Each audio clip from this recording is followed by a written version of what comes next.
So in this video, we're going to get into something that is looking like it is extremely critical to Terra Luna's classic future. And in this context, this is talking about some key factors that one of the key core developers inside the Terra Rebels is advocating and talking about some things that need to happen to help reduce supply and things over time. Okay, we're going to get into that in this video. So I want to know your thoughts and your comments. Drop them in below after you've seen what I have to share with you. As always, I appreciate you, and let's get into this. Okay, so this is one of the key developers, Zaradar. I hope I'm saying that right.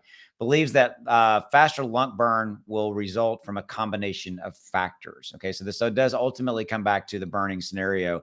But what it really comes down to, and this is a quote right here, he says, and this is a quote from Zaradar, who is a Terra Classic core developer inside of the Terra Rebels, says, quote, "It's getting the economic engines running again, getting the swap system running, getting people to generate taxes and pay smaller burn fees, because that will inherently end up burning things a lot faster." So that's the key things that are being discussed is, again, so because what happened here with the 1.2% burn tax, I think when it came out, there was this expectation that that was going to be, the silver bullet. And then what happened is on-chain activity just went down dramatically because, let's just say it, nobody wanted to pay the 1.2% tax.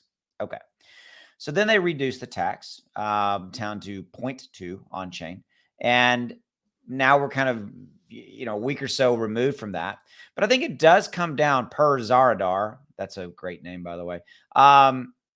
It does come down to getting the economic engines running and getting a swap system running and getting people to be more active, and thus right here, pay smaller burn fees. And, this kind of goes like as an example to say Shiba Inu. And the corollary here is Shibarium, which is Shiba Inu's layer 2 blockchain. They have stated in one way or the other, there's going to be some type of a really what I call a micro transaction burn associated with any transaction that flows through, the Shibarium layer 2 blockchain. Okay. It's almost exactly the same thing. The burn fee itself has to be very, very, very small, where it doesn't impede people actually, using and where transactions are coming through on chain. Bottom line, right? I know I'm stating the obvious, but that is what it really comes down to.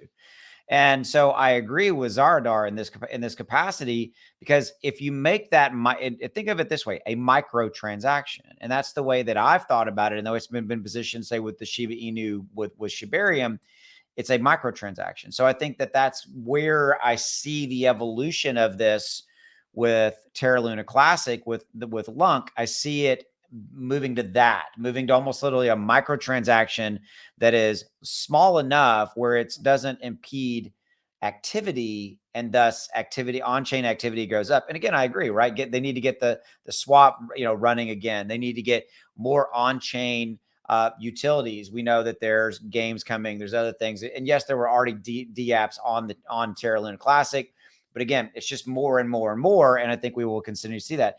Now, he does say point blank, like, this is going to take years, so this is not something that's going to just happen overnight.